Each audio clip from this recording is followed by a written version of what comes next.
Wake up, buyer payer people. It's a beautiful day. Go grab yourself another cup of joe and say hello to Jim and Michelle Rhoads on the Buy Here Pay Here Morning Show. Take it away, you two.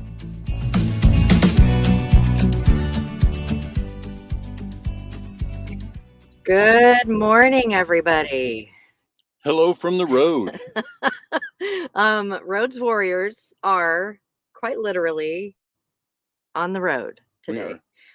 So we are on the way to the airport, and so we pulled off and we're in the car. First time podcast from the car. No console, no headphones. So hopefully the quality is still pretty good. Go ahead and shout out where you guys are listening from, and we can kind of get started. Good morning. Let's make sure you're getting good audio. Make sure you're hearing us. So. Yeah, absolutely.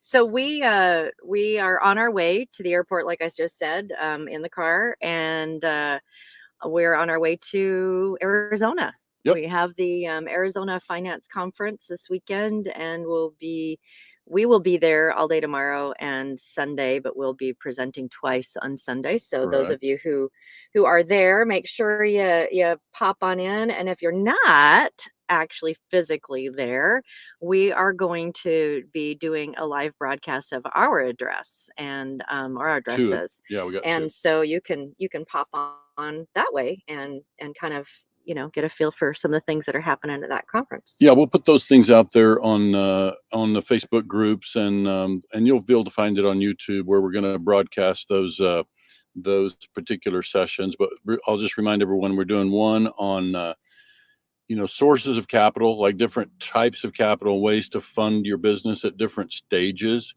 and then the other one is on business planning, and so this one will be a little different. Kind of spin on how to write your business plan. So we look forward to presenting that one. Yeah, it'll be good. It'll be Yep. good. Somebody said hello from where? Where was that one? So Carrie Watkins. Oh, hi, Carrie. And also Anna Maria. Mississippi. And Anna Maria is, those of you who are familiar with Anna Maria. Anna Maria is our fractional marketing director, and she's freaking the bomb. She's super talented. We're so fortunate to have. Good morning, Anna Maria. Good morning, Anna Maria. All right. So anything else you want to talk about before we we got to jump into our big subject. We decided to take on a big subject. This is something I've talked about before in different settings, and just wanted to kind of speak about it as specifically as possible today, because we're headed into this presentation this weekend talking about buckets of money and ways to fund your operation, and it's kind of going through that. It just reminded me about this analogy that I introduced some time ago about thinking about our buy here, pay here business as a bathtub, and the premise there is that, if you think about your business as a bathtub and you think about creating positive cash flow, so for the sake of visualizing what we're talking about here, imagine that your bathtub has a hole in it at about 2/3 up the side, and you won't be able to enjoy any, positive cash flow from your business until that water reaches that level and starts to flow out. So if you think about having a golden bucket, outside your bathtub, and that's where you start to fill up, by getting to the place where your business is cash positive. So the idea with the bathtub too is that, we all understand a bathtub's got a drain at the bottom, and we know that in this case, I'm using the drain to kind of represent our overhead. If you imagine that you open your business and you put in 300 grand or whatever the number looks like for you and your business.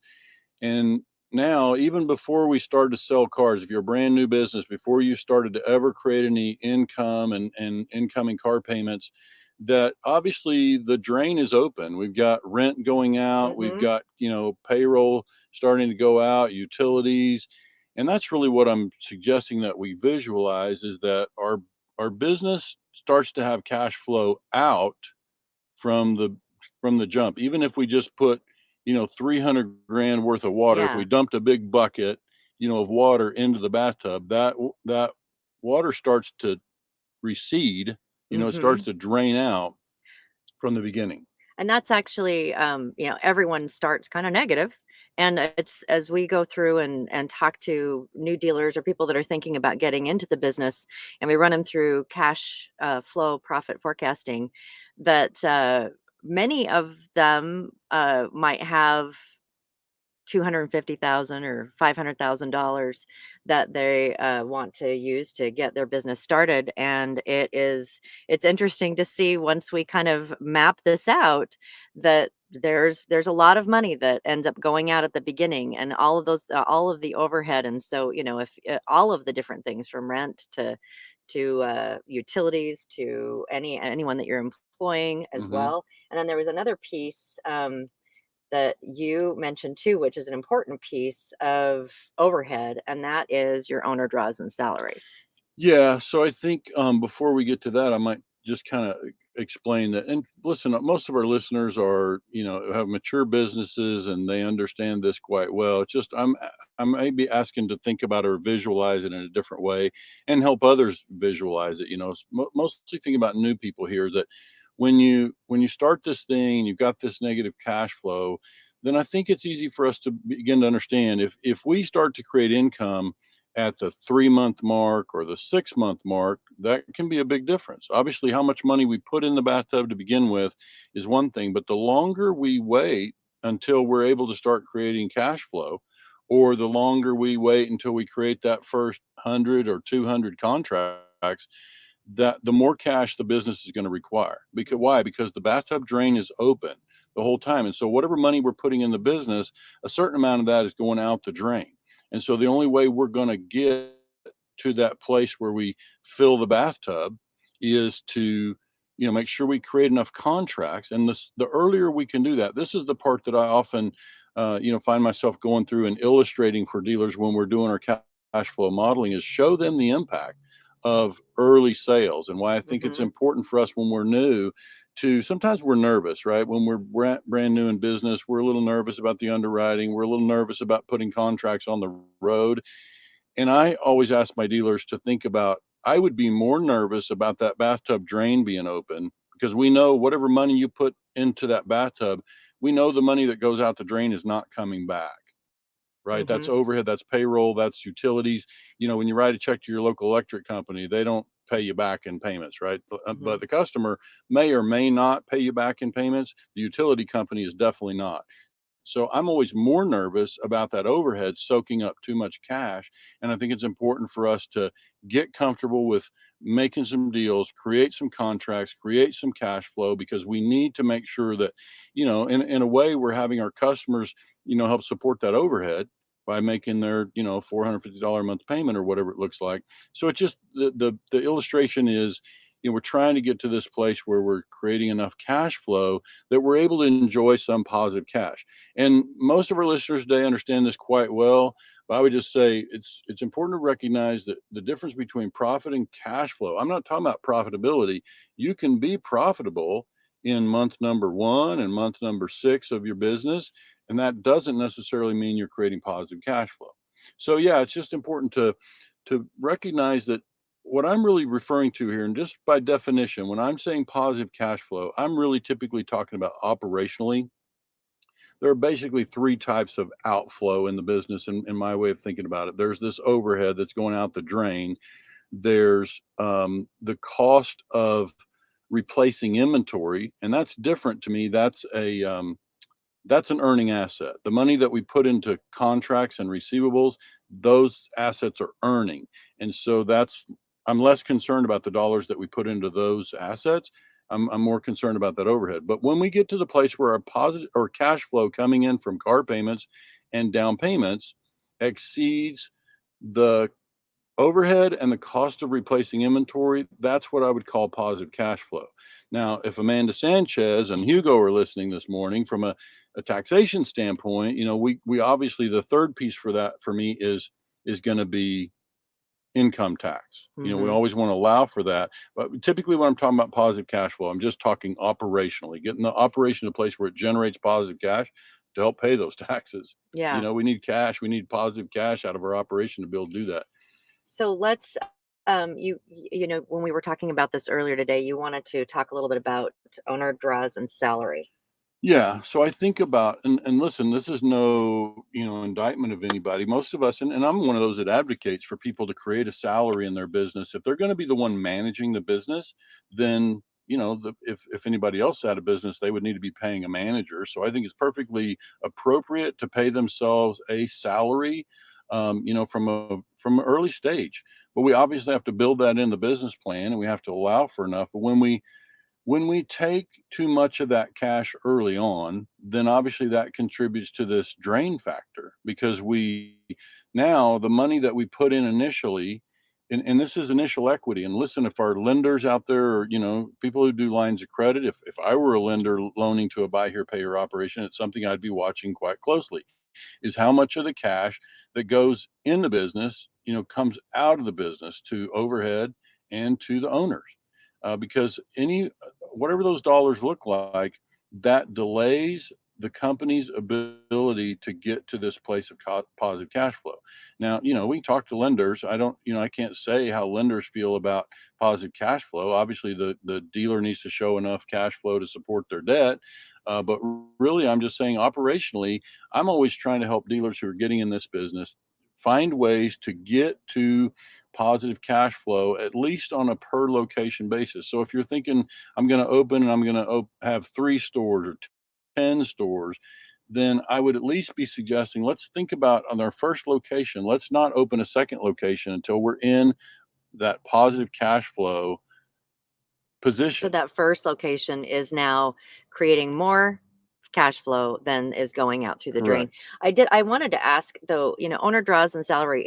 It's um seeing cash come in is very attractive. Mhm. And I'm kind of thinking from listening to conversations when we're talking to new dealers, is that dealers, before you decide what your salary or your draw is going to be, is what do you actually just need to be able to live Oh off yeah. of. Because the more that you can, even if you're seeing that, oh my gosh, we collected X amount of thousands of dollars this week. And so I really want to go take this trip, or I really want to go do the thing. And it's like all the bills are paid, and we've got this extra cash sitting here. So I'm just gonna take a draw and go to do the thing. Yeah. With the family. But I know that when we've done the profit forecasting, it's like that for that first year, it's really be careful about how much you're pulling out, because until you get enough contracts under your belt, Yeah. it can be a really slippery slope if you are starting to pull money that's not there. Yeah. Because it looks like it's there, but it's not really there. Sure. And in cash flow modeling over the years, and I've been doing these things I created my own cash flow modeling tool back in '05. And so I've been, using this thing for 17 years now. And so it's like, quite experienced with it. And we typically, when we model out, you can see a dealer. I expect to see the dealer reach operational cash flow that's positive in about 12 to 15 months. Obviously depends on volume, but now with cost to car being what it is, that's going to be longer. That's going to be A more little like bit, 18 yeah. months. We got to be able to, invest accordingly, and we need to be able to keep overhead low. We need to be able to keep our whatever we're taking in the way of draws or salaries, we need to keep that as reasonable as possible. And this is not just true of buy here, pay here. It's true of any business. We need to try to keep that, to a manageable number, because every dollar that we take out of the business while it's in growth phase is just a dollar that, and it's an important dollar. It's hard to illustrate, in this conversation, but it's an important dollar in that early stage when you're trying to reinvest and grow your business and get to that place. So, that thing about, taking money out and doing a vacation, that I always tell our clients, look, your business doesn't say Jim and Michelle on it. It doesn't say the Octane Group. It has your name. It's your business. You're going to make those decisions.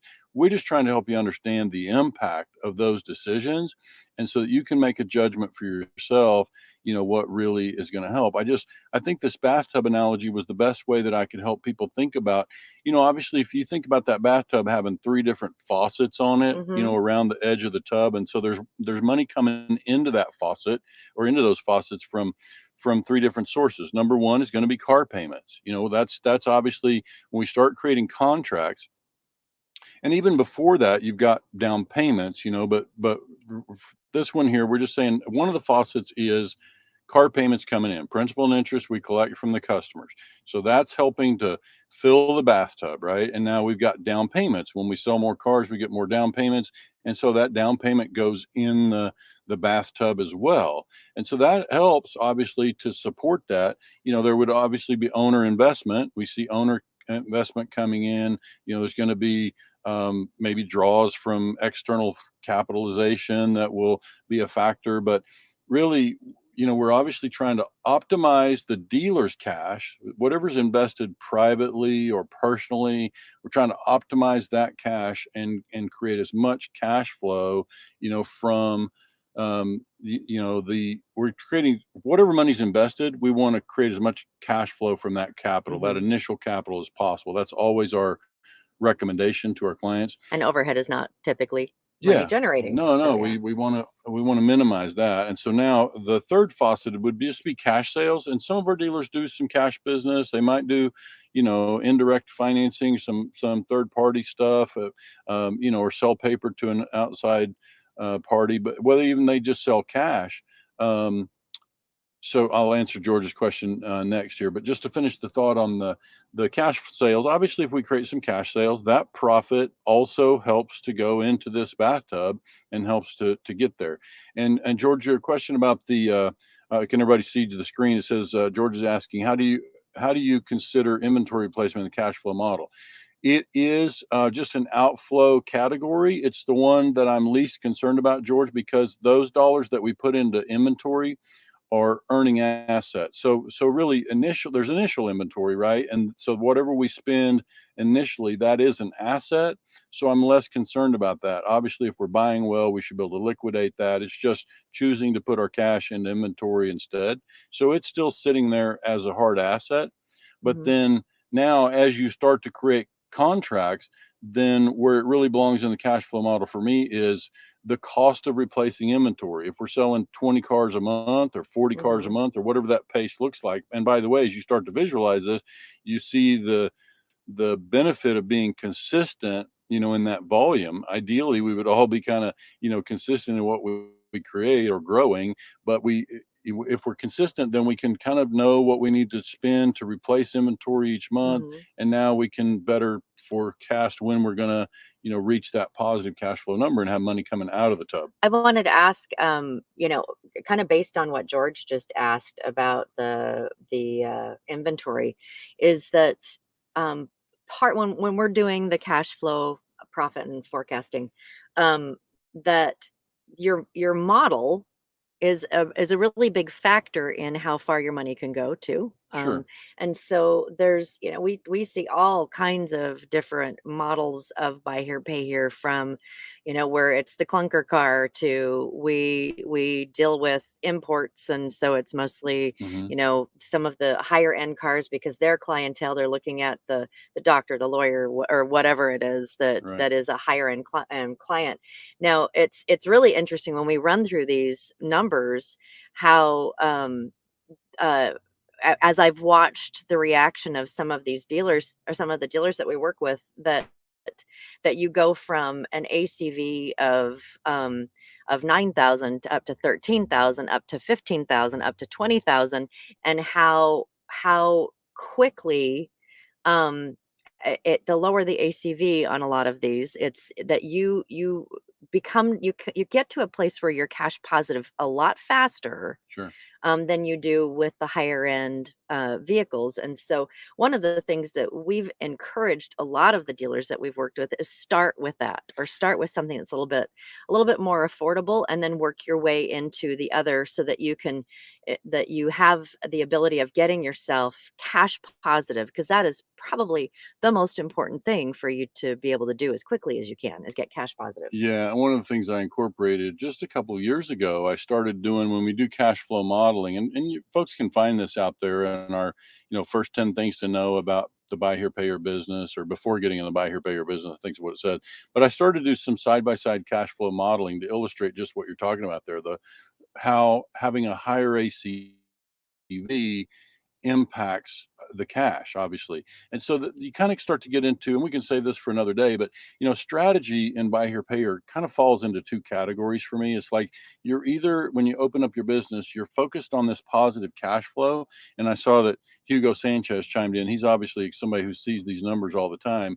And so, yeah, George, this is exactly what, we're looking at. Hugo is like, how do we get the bathtub to overflow? I'm using my example of a hole in the side of the bathtub about 2/3 of the way up, and that's going to represent operational positive cash flow. There's still income tax to think about. So maybe a way to further think about this analogy is when we can get the bathtub all the way to the top and it's overflowing, now that would mean to me that we're also covering our income tax. Now we're flowing lots of cash and we can use that to invest wherever we choose.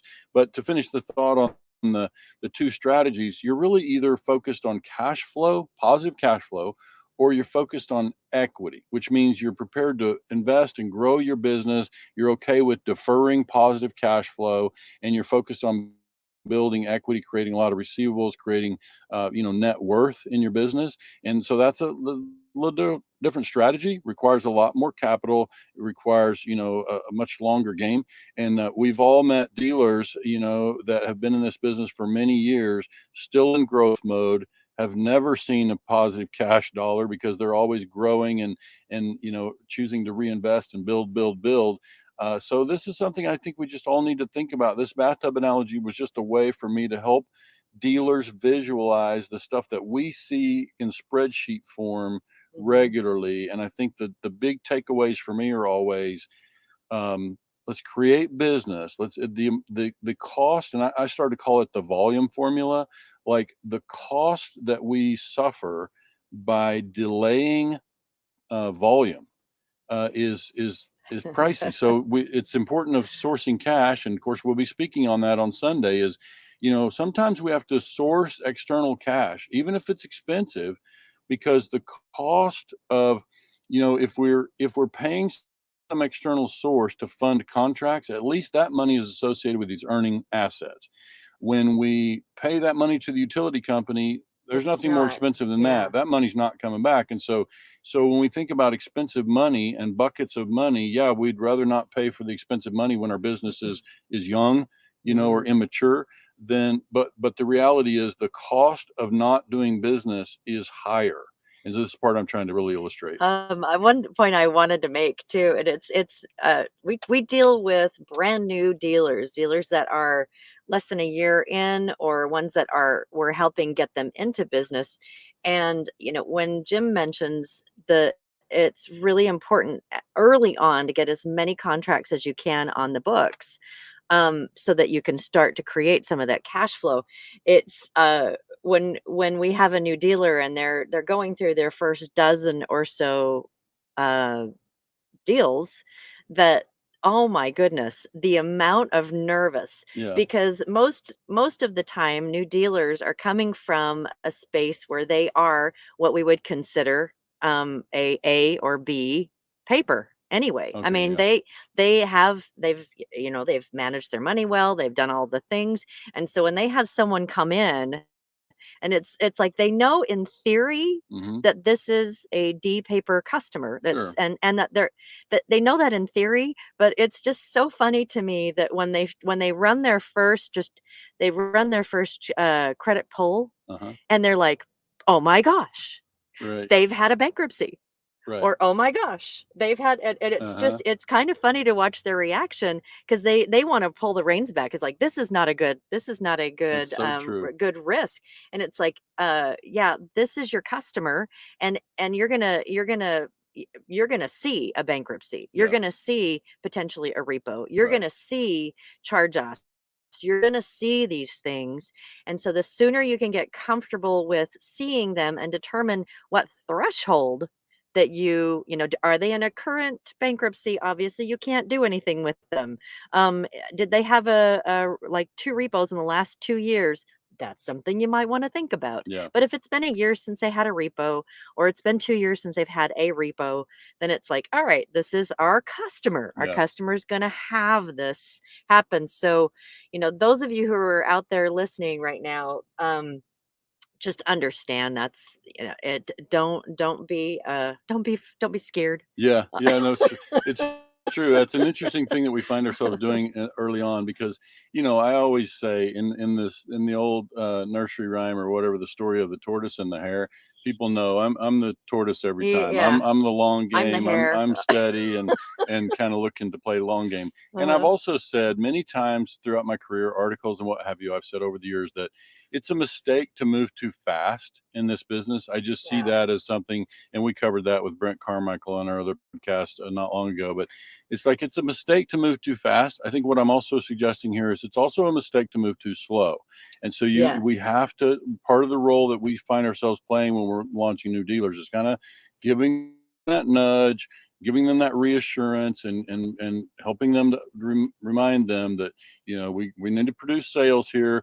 And I always tell them, look, you're probably going to make more mistakes in your first 50 contracts than you will in your second 50 contracts because you're just learning. And because I'm nudging them to create business, you're going to learn as you go. You're going to make some mistakes and you're going to learn as you go.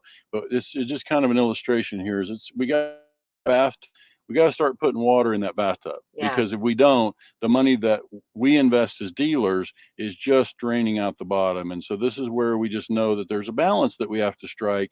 And that really just means creating business and keeping costs down. I mean, what the thing you touched on about cost of car, the reason that we emphasize a low cost car to begin is, whether the dealer's bringing $500,000 or whatever their own capital is that they're bringing to the equation, we just like to see them optimize. We want to see them create as many contracts as possible from that first investment.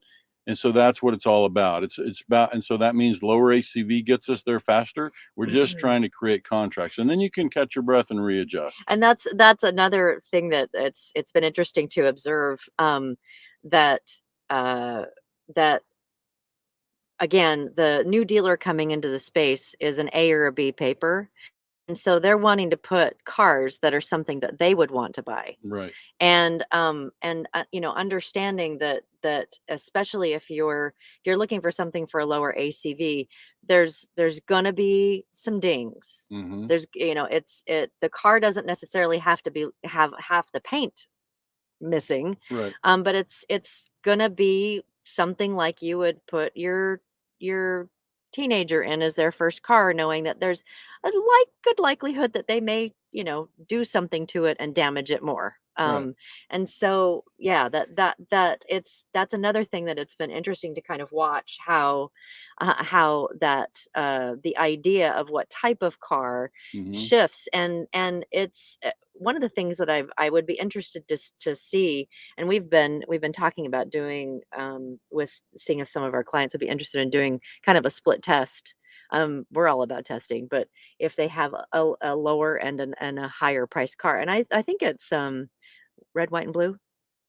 Oh, the guy in Pennsylvania. Yeah, yeah, that Hmm. he's kind of doing that kind of The model where tiered. it's a tiered pricing. It would just be interesting to me to see, what kind of, if there's any data behind which ones actually create the cash, or what he's selling the most of, Sure. and which Well, ones are yeah, creating it's the one best of the cash things we flow. look forward to doing with the nation is helping pull together data Yeah. like that. So, yeah, we should Absolutely. probably wrap up here. We need to get back on Yes. the highway, but Yeah, two things though before we're done. First off is safeguards training. right. It is still not too late. We've a lot of dealers that we have been talking to and been watching things on social media. If you haven't done it, a really easy place to do that is at texasdealereducation.com. Regardless of what state you're Regardless in. of what state you're in, again, Texas has put together something that applies to anyone, anywhere in the country for the safeguards rule training. Hmm. So this again is something all dealers and their teams, anyone that deals with any of the information we want to make sure stays secure, that you need to make sure you do this. And again, it's a need. Hmm. It's not a we don't highly suggest. It's a need. So Yeah. let's make sure we do that. If you are planning on being at the Super Forum, which is coming up here pretty soon, where are we? Right there, right there. Hmm. Um, at the Super Forum, they will be having a one of those modules the Sessions, first right. day, so it's going to be all day on safeguards as there as well. Right. So, if you're going to be at the Super Forum, that's a great place for you to get it taken care of. If you are not, please make sure that you get onto the Texas Dealer Education.com and get yourself taken care of and your team as well. And it's really reasonably priced. It doesn't take a ton amount of time, and it's all the things we've been hearing is that it's relatively easy to get through the actual certification. Yep. There's going to be homework, but there's Yep. relatively easy to get Thanks through. for tuning in, folks. We gotta Yeah, catch we're this on the plane. They're road. We're in expecting a us in car. Arizona, so we can't miss this flight. All right, guys. Thank you so much again for joining us today, and we will be broadcasting on Monday from Arizona, and I don't think that it's going to be at the actual event, but